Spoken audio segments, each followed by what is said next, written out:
Nah, sekarang saya mau nanya agak lebih serius nih, karena Mas Karding, Mbak Diana ini menjadi Menteri dan Wakil Menteri Kabinet Merah Putih.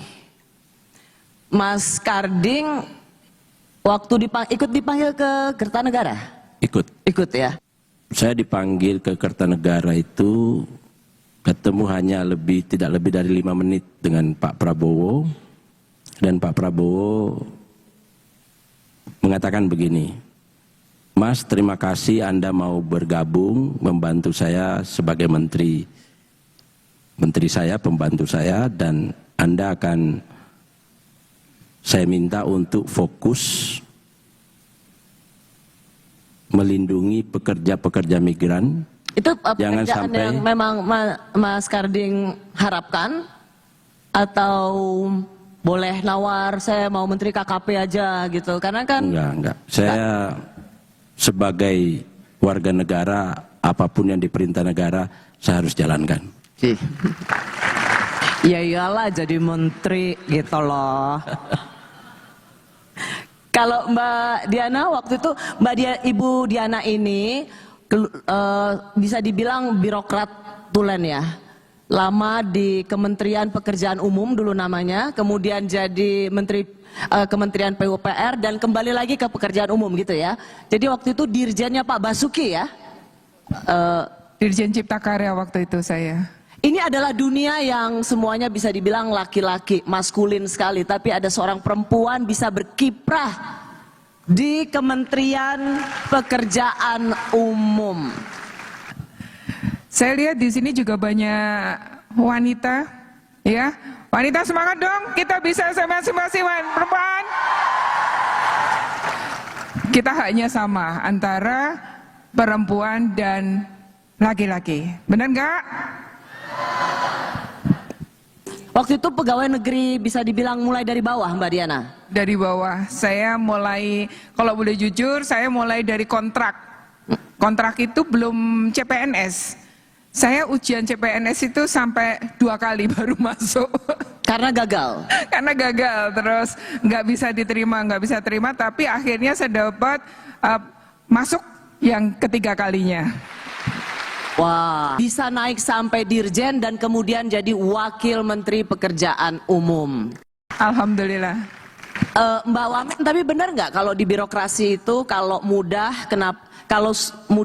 harus dibikin susah?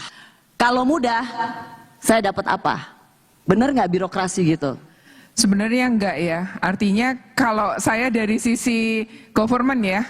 Government artinya kita tidak mempersulit, tapi kita harus ada unsur kehati-hatian. Kalau menurut saya seperti itu. Sehingga dengan unsur kehati-hatian itu kita harus terlalu banyak cek ini. Tapi satu hal, jangan terlalu lama, harusnya speednya cepat kayak gitu. Ini foto-foto waktu masih dirjen ya? Ya, ini Mbak foto Diana. Pertama kali saya dapat tugas melakukan mengkinclongkan Istiqlal. Jadi Istiqlal itu dianggap kurang kinclong karena kumuh ya, kita diminta untuk mengkinclongkan Istiqlal. Ya, nah ini ada Pak Koswara juga kalau ini di IKN. Ini pada saat ngecek untuk Istana Garuda. Istana Garuda di IKN. Benar nggak kalau untuk perempuan untuk menunjukkan segala sesuatu itu dia harus 2 kali membuktikan dibandingkan laki-laki yang cukup dengan demo bisa lulus terus kalau itu betul. Betul kan? Betul ya. Kena serang. Artinya kita harus menunjukkan bahwa kita bisa dan kita mampu dan kita bisa melaksanakan itu bisa, karena tantangannya perempuan itu kan banyak ya. Ya. Katanya suka banyak liburnya, suka banyak izin cutinya dan sebagainya. Tapi jujur terus terang sampai dengan saat ini saya juga suka dimarahin sama suami saya, kok kamu nggak pernah cuti ya? Itu nggak pernah cuti ya, waduh kalau nggak pernah. Dan hari ini ketika menjadi tamu Rose Unlock di Semarang, sebelum datang atau duduk di atas panggung ini, Mbak Wamen ngecek dulu ya, ngecek pekerjaan. Itu kebiasaan saya nih, kalau saya jalan kemanapun Saya datang kalau waktunya masih ada, saya mesti ngecek ke proyek manapun.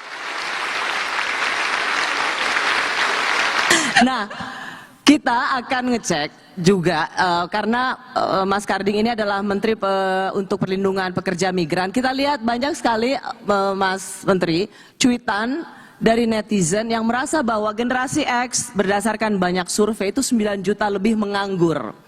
Sehingga mereka merasa jangan-jangan mereka lebih baik bekerja sebagai pekerja migran. Di sini kalau misalnya bisa baca itu cuitannya adalah, emang sulit nyari kerja di Indonesia. Kalau punya paspor dan udah milih dan masih muda, serta punya mental ikut, sebaiknya merantau ke luar negeri. Gue juga bingung apa yang dicari di Indo. Loker susah, udah gitu kalau ada UMR, potong tapera dan pajak lainnya, belum lagi kosan terus ngirim orang rumah, duh susah deh. Emang kalau mau jadi pekerja migran atau kerja di luar negeri segampang itu karena tidak ada pekerjaan di dalam negeri, maka kemudian pilihannya adalah pekerja migran, Mas Karding? Sebenarnya bekerja di luar negeri itu tidak terlalu sulit. Kita hanya butuh sertifikasi tentang keahlian kita, ya keahlian apapun lah di bidang masing-masing. Yang kedua hanya butuh paspor, cek kesehatan, sudah bisa jalan tuh. Ya, hanya memang begini, nama kementeriannya ada kan perlindungan ya, pekerja migran. Betul. Berarti ada yang harus, ada sebuah situasi di mana pekerja migran kita ini banyak kasus. Tadi kalau Mas Kardi kan menceritakan kisah suksesnya atau apa yang dicari, tapi banyak kasus pekerja migran itu justru mendapat bisa menjadi korban perdagangan manusia. Apa yang Mas Karding bisa katakan di sini supaya bekerja di luar negeri itu satu hal, itu bisa jadi membanggakan selama satu skill dan kedua mengikuti prosedur yang memang legal. Ya, jadi memang PR kita sekarang cukup banyak karena dari 5 juta yang terdaftar ada lebih dari 5 juta yang tidak terdaftar atau ilegal. Dan ilegal ini rata-rata dia lost skill. Nah, lost skill ilegal pasti rentan terhadap eksploitasi, termasuk TPPO. Nah, ini yang agak sulit kita urai hari ini, tapi kita akan memperbaikinya dengan memperbaiki mulai dari aturannya. Sekarang sudah ada undang-undang khusus perlindungan, namanya Undang-Undang 18/2017. Kita perbaiki pelayanannya, karena orang dari kampung itu didatangi oleh kadang-kadang calo dijanjikan bekerja bagus, dapat gaji besar, ternyata di sana bukan di tempat itu dibekerjakan, tapi di tempat lain dan gajinya kecil dan disiksa. Itu yang banyak kejadian. Nah, oleh karena itu itulah tugas kementerian ini adalah pelan-pelan mengurai, menyelesaikan ini. Jemima sendiri, padahal kan fakultas hukum, pernah tertipu? Pernah. Tertipu siapa nih, Kak? Karena waktu mau manggung, coba kita lihat. Waktu itu kan kamu, nah ini ceritanya apa? Bahwa kamu sudah mau dikontrak untuk nyanyi, tapi ternyata kamu kena scam. Iya benar. Sebenarnya ternyata banyak dari teman-teman satu industri kita yang sering juga kena scam kayak gini. Jadi ini sebenarnya bukan hal baru. Ternyata banyak yang kena, cuman nggak berani ngomong karena kesalahan dari manajemen mereka atau kesalahan dari tim internal mereka yang akan membuat nama internal mereka tuh buruk gitu. Jadi mereka nggak berani ngomong. Jadi mereka banyak nge-DM aku doang kayak, iya ya, kita juga kenal lagi, dan kenalnya gede-gede, ada yang 30, 50, 100 juta. Itu bener-bener sesepele karena nggak ngecek mutasi.